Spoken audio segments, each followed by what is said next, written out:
durante essa semana, na verdade, já há algumas semanas, Deus colocou essa palavra no meu coração, meu tempo de leitura bíblica, de oração, tempo que a gente costuma chamar de um tempo devocional, de praticar devoção a Deus, de olhar para Deus, de ouvir a voz de Deus por meio da palavra, de falar com Deus por meio de oração, é isso que quer dizer um tempo devocional. Nesse meu tempo que eu tento fazer todos os dias, separar um tempo para fazer todos os dias, Deus trouxe essa palavra, era o texto que eu ia ler de qualquer maneira, naquele dia eu tenho um plano lá de leitura que eu sigo, e nesse dia eu estava lendo esse texto, e Deus falou comigo e me incomodou muito, principalmente porque eu não entendi direito o texto, e talvez seja mal de pastor, não sei se você fica tão incomodado quanto eu, quando você está lendo a Bíblia e não entende, ou quando está lendo qualquer coisa e não entende direito o que você está lendo, mas eu fico muito incomodado, e fico bem curioso para tentar entender melhor. E aquilo ficou mexendo comigo, mexendo no meu coração, e eu estudei um pouco mais, li outros textos relacionados, textos paralelos que contam a mesma história. É uma história que diz respeito a Jesus, um momento na vida de Jesus com seus discípulos, e então é uma história que tinha a mesma narrativa registrada em outros evangelhos. Se você não sabe, a Bíblia tem 4 evangelhos ali no início do Novo Testamento: Mateus, Marcos, Lucas e João. São 4 livros que contam a história de Jesus, cada um sob um ponto de vista desse autor que escreveu. E em alguns deles, principalmente Mateus, Marcos e Lucas, você vê as mesmas histórias sendo repetidas, uma coisa ou outra diferente, mas porque cada um escreveu do seu ponto de vista, mas basicamente as mesmas histórias. E essa história que nós vamos ver hoje está nos 3, Mateus, Marcos e Lucas. Então eu fui lá dar uma lida, tentar entender um pouquinho melhor, e Deus falou tanto comigo que eu decidi compartilhar isso com vocês hoje, com um título que se chama Fé Meia Boca. Fé Meia Boca é o título da mensagem de hoje. Eu espero que Deus fale com você como falou comigo e tem falado comigo. Você já viveu um dia que começou muito mal? Em algum momento na sua vida você foi dormir esperando que o dia seguinte fosse só um dia qualquer, um dia comum, mais um dia, de repente mais uma terça-feira na sua vida, sabe, aquele dia bem normal, bem padrão, em que você faz as mesmas coisas que você está acostumado a fazer toda terça-feira. Se você trabalha, você ia acordar, se preparar, ir para o trabalho. Se você estuda, você ia levantar e ir para a sua faculdade ou para o seu curso. Se você não faz nada, você ia acordar bem tarde e então tirar um cochilo na frente da TV vendo Netflix. Mas seja lá o que for que compõe a sua rotina, você estava pronto para ter um dia qualquer, mas de repente você foi surpreendido com uma ligação, talvez no meio da noite, talvez bem cedinho, ou então com seus pais te acordando, bem nervosos, bem agitados, ou você ouviu barulho e acordou por conta própria. Alguma coisa aconteceu de forma inesperada que interrompeu o seu planejamento, a sua agenda, e fez aquele dia nunca mais poder ser lembrado como um dia qualquer, como um dia normal. Já aconteceu isso com alguém? Comigo já aconteceu algumas vezes. Por exemplo, eu já contei algumas vezes essa história, mas no Natal do ano de 2010, na noite de Natal, do dia 24 para o dia 25, nós, toda a família, jantamos na casa do meu avô materno, e tudo bem, aquele jantar, aquela ceia de Natal, tudo tranquilo. E no dia seguinte, no dia 25, estávamos na minha casa, nos preparando para ir para a casa dele novamente, para almoçarmos lá, de novo com toda a família reunida, quando uma ligação no celular da minha mãe mudou completamente os planos, não só daquele dia, mas mudou a nossa dinâmica familiar. Meu avô estava tomando banho, aparentemente tudo bem, ele escorregou, caiu e nunca mais acordou. E nós estávamos naquele dia, no Natal, nos preparando para esse tempo em família, quando de repente tudo mudou e tivemos que ir para lá, ainda com aquela expectativa do socorro, dos paramédicos tentando reanimá-lo, e depois de bastante tempo de espera, chegaram à conclusão que de fato ele tinha falecido.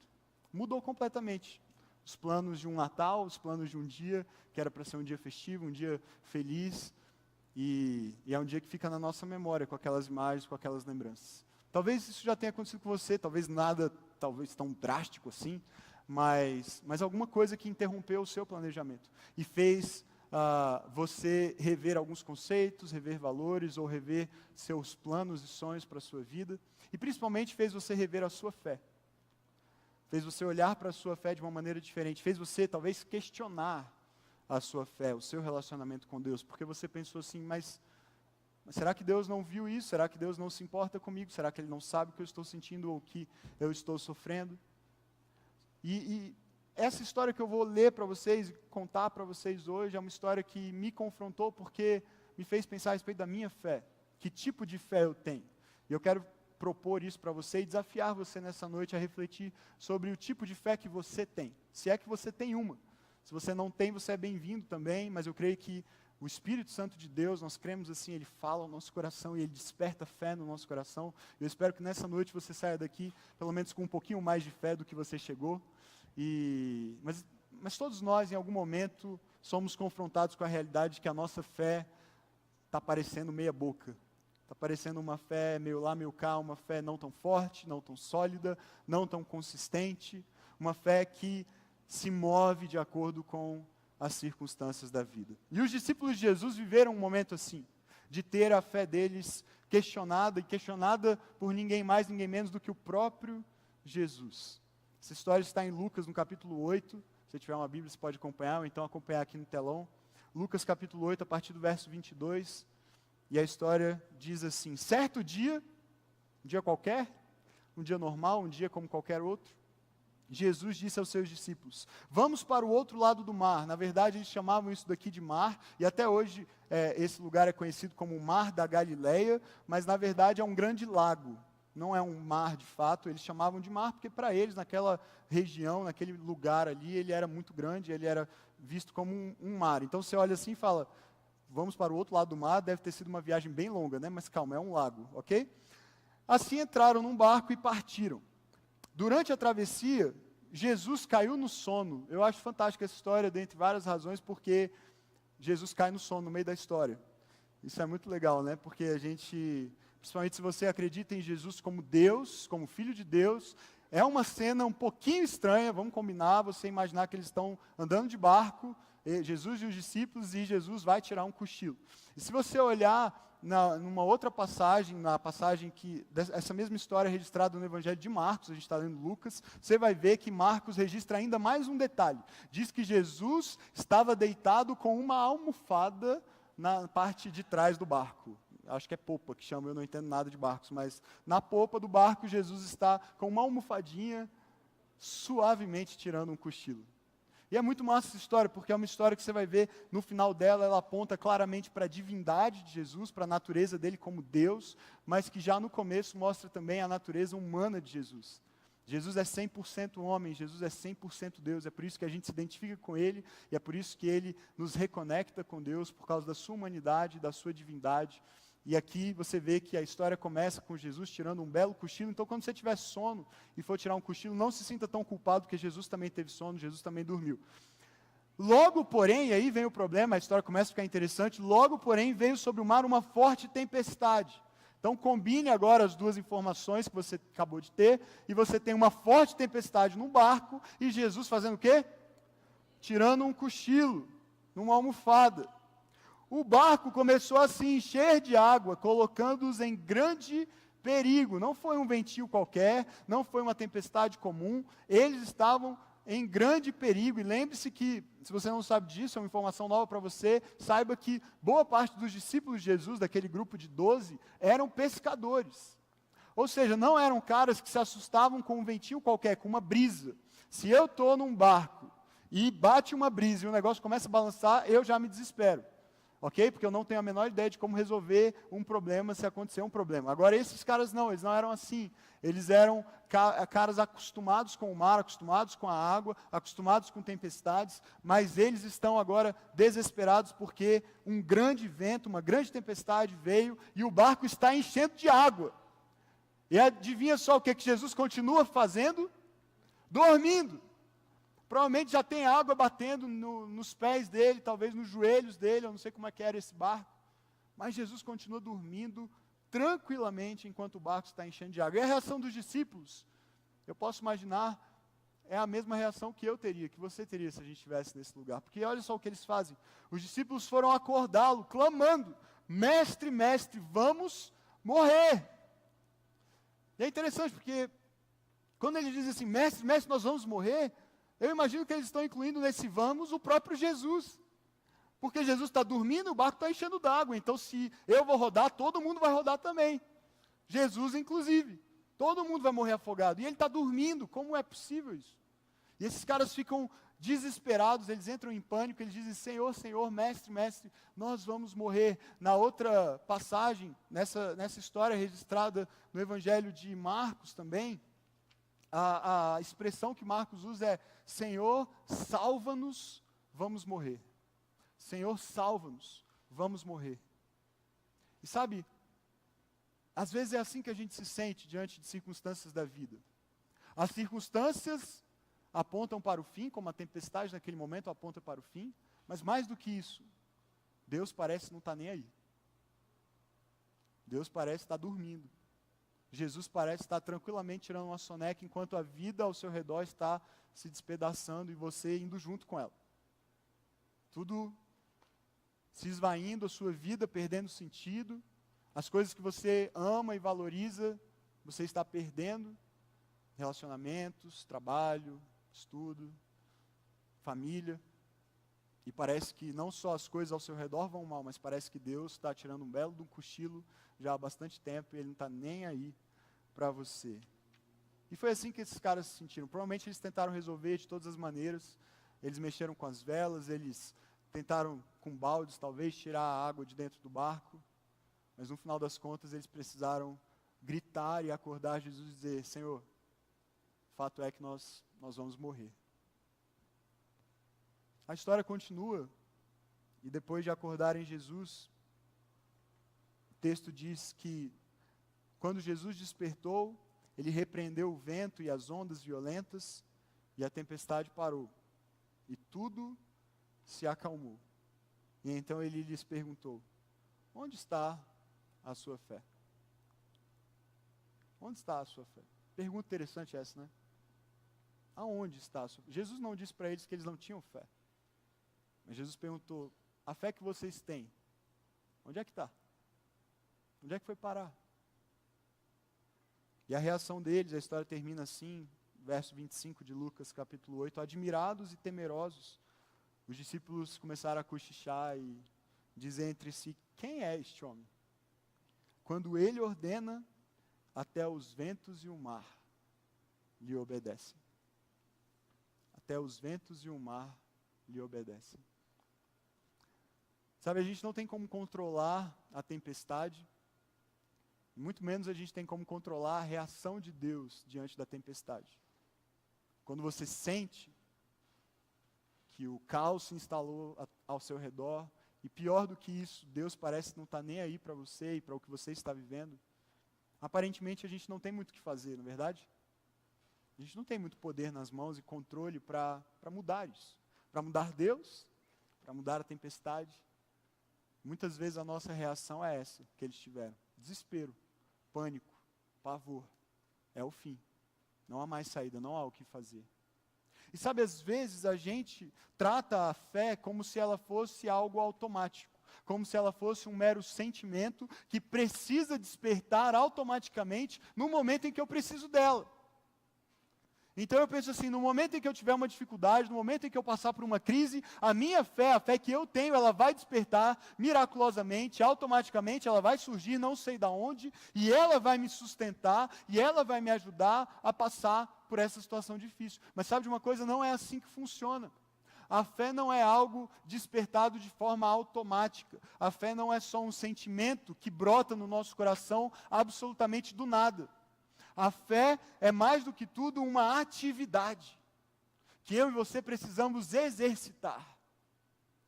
A fé é algo que precisa ser colocado em ação, em prática, senão não funciona.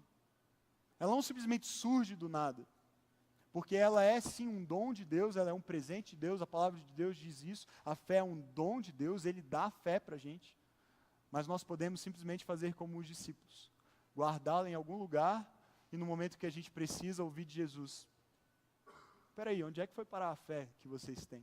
Onde está a sua fé? E sabe qual foi a minha crise com esse texto? É porque quando eu li pela primeira vez, eu fiquei me perguntando, e conversei até com a Dessa, e depois no outro dia estava almoçando com ela e com o Cuca também, a gente estava falando já do Loud Camp, o acampamento do Loud, que está chegando aí, logo, logo. E aí eu compartilhei com eles que eu estava com esse texto no coração e queria pregar sobre isso, mas não tinha como pregar, porque eu não sabia como interpretar o texto, entender ele direito, e a gente ficou questionando isso. E a minha crise principal com esse texto era essa. Mas espera aí, esses caras, no momento da dificuldade, eles foram para quem? Procurar ajuda. Para Jesus.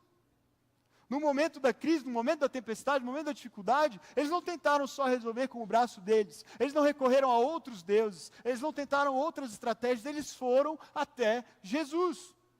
E não é exatamente isso que eu e você entendemos ser o certo a fazer? Nos momentos de dificuldade, o que a gente fala, o que a gente ensina, o que a gente diz para um amigo que está passando por dificuldade, o que nós mesmos entendemos que é o certo a fazer?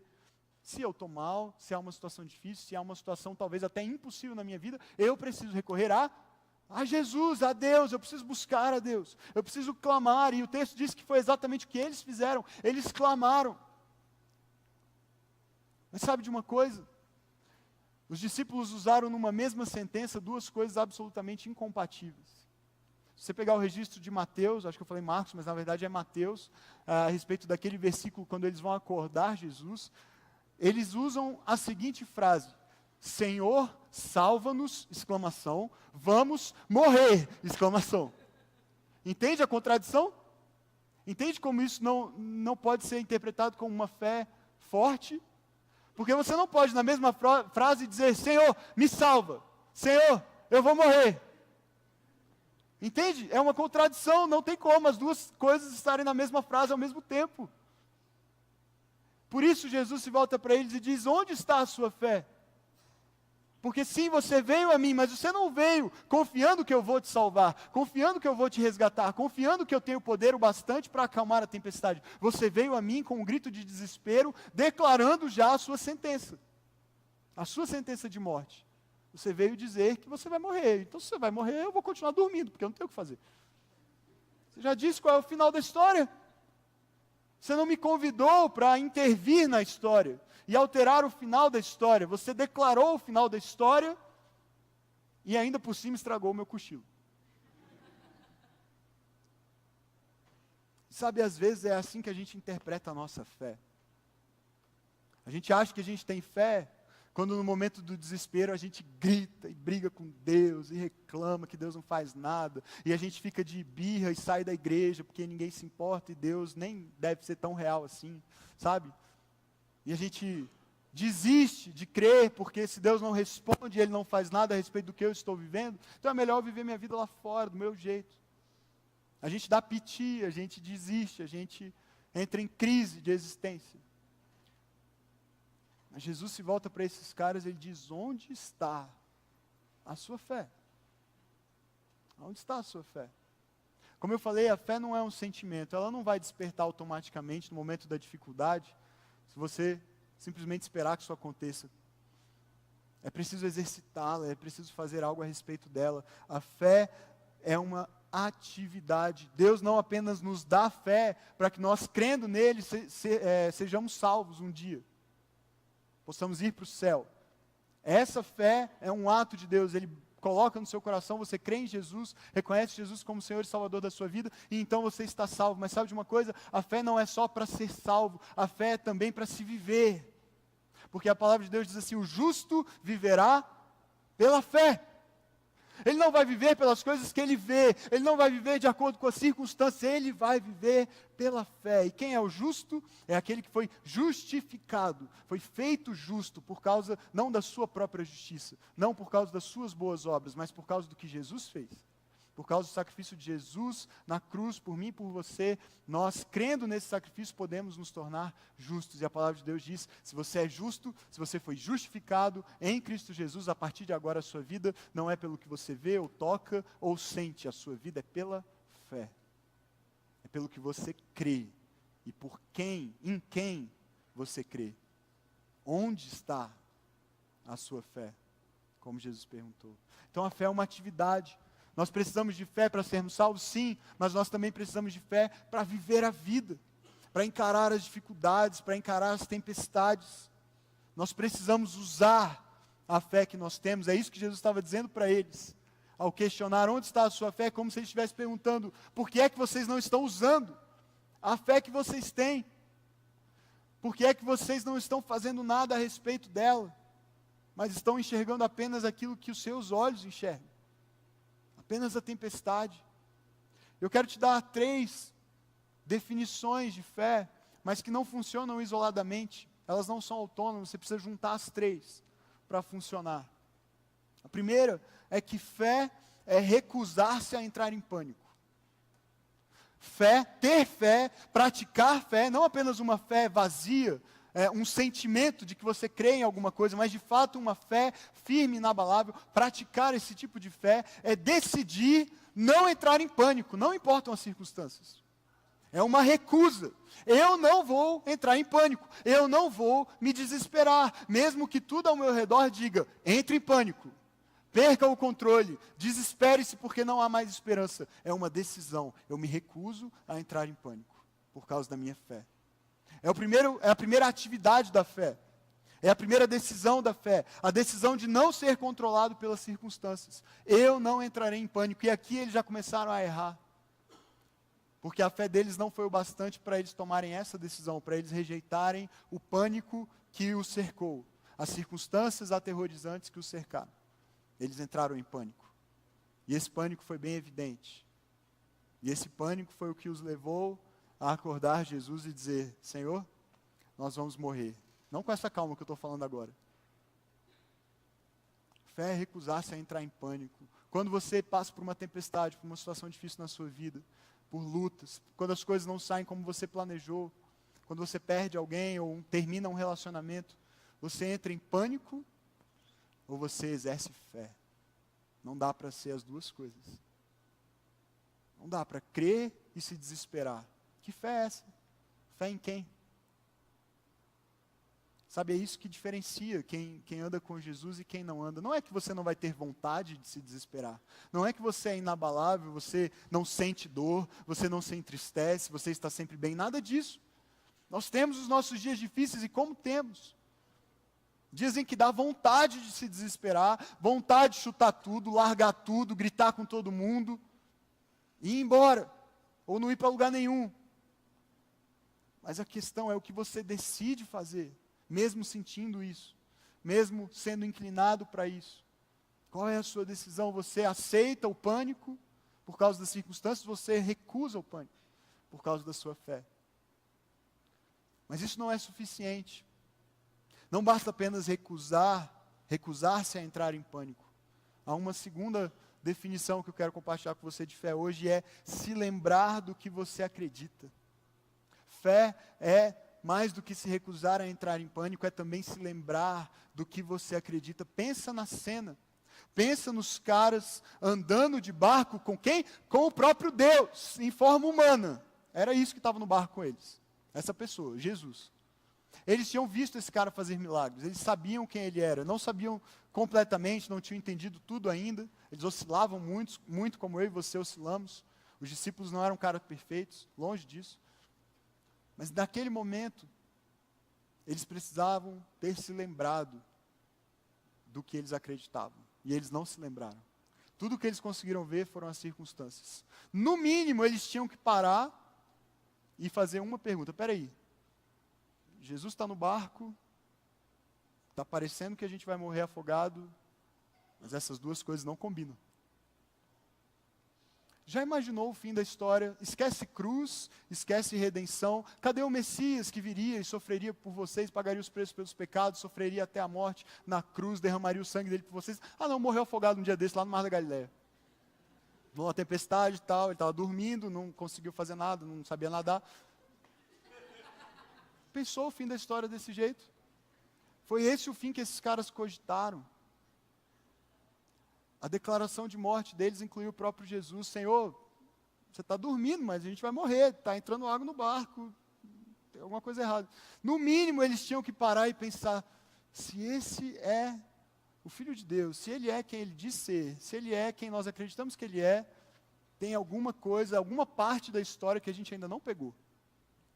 Tem alguma coisa por acontecer nesse barco, tem alguma coisa por acontecer com essa tempestade, que a gente ainda não sabe o que é, mas com certeza o final não pode ser esse.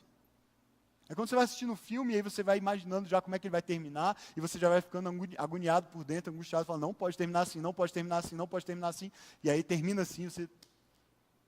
quer o dinheiro de volta lá no cinema. Sabe? E é tão bom quando a gente é surpreendido com um final muito melhor do que a gente previu. Surpreendente, inesperado, maravilhoso. Eles não conseguiram vislumbrar esse final. Tudo que eles conseguiram vislumbrar foi a tempestade. Mas fé é se lembrar do que você acredita. Na hora da tempestade, na hora do caos ao seu redor, não se deixe vencer pelo pânico, mas comece a se lembrar de quem é o seu Deus, de quem está do seu lado, de quem está no barco com você, dormindo tranquilamente, porque não há razão para pânico, não há razão para desespero, não há razão para acreditar que aquilo vai terminar em morte. Tem um hino antigo, eu até pensei da gente cantar ele hoje, mas acho que não ia rolar, mas quem cresceu em igreja provavelmente vai lembrar, um hino que foi composto muito tempo atrás, baseado nessa história. E ele usa uma palavra meio esquisita que a gente não fala mais para se referir a barco, que é nau. Nau, né? Uma palavra esquisita, ninguém fala isso mais. Mas ele fala assim, tais águas, e ele fala outras coisas antes, mas ele diz, tais águas não podem a nau tragar, que leva o Senhor, Rei do céu e mar. Não há tempestade, mar revolto, turbulência, caos na sua vida, que possa afundar o autor da sua fé. Por fim, terceira definição de fé que eu quero deixar com você hoje. Fé, além de ser uma recusa a entrar em pânico, uma lembrança do que você do que você acredita, mas fé é também aplicar o que você acredita ao que você enxerga.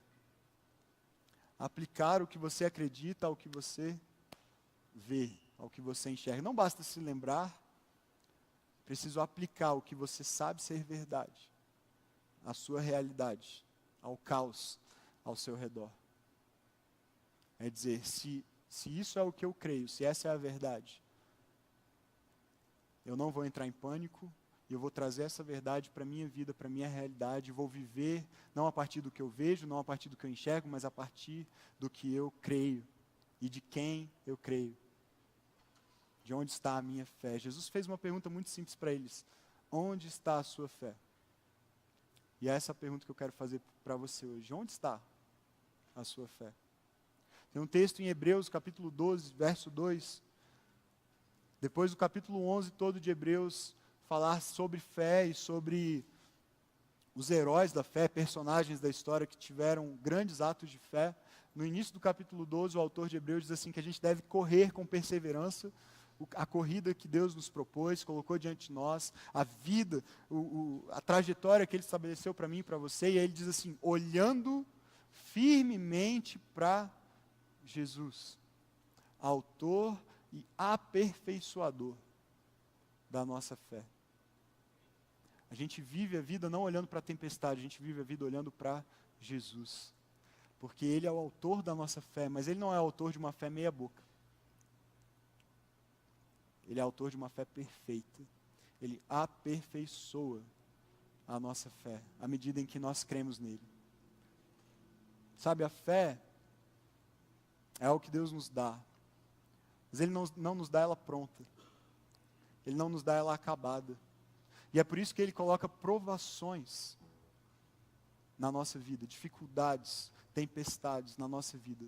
É para que a nossa fé seja fortalecida, seja acrescida, seja aumentada, para que não seja uma fé meia boca, para que não seja uma fé que na hora em que a gente mais precisar dela, a gente tenha que ouvir de Jesus, onde está a sua fé? Mas seja a fé que nos sustenta, e nos faz lidar bem com a tempestade e vencer a tempestade. Quero te convidar hoje para olhar para Jesus, como esse texto nos convida a fazer. Sabe de uma coisa? Às vezes tudo que eu e você temos é uma fé meia boca. É uma fé capenga, uma fé que vacila, uma fé que, como a fé dos discípulos, clama por Jesus e para Jesus, mas não com tanta convicção assim de que Ele é real e Ele pode transformar a realidade. É uma fé que é muito mais um grito de desespero e de pânico. deixa eu te dar uma boa notícia nessa noite. Apesar de Jesus não querer que a sua fé permaneça uma fé meia boca, Ele pode acalmar uma tempestade com uma fé meia boca. Uma fé pequena não impede Deus de fazer algo grande. Eu quero te convidar para ver o que Jesus pode fazer com a sua pequena fé. Que você veja Jesus fazer algo grande com a sua fé pequena. Para que a sua fé não permaneça pequena, mas se torne cada vez maior. Em quem? No autor da sua fé. Em Jesus.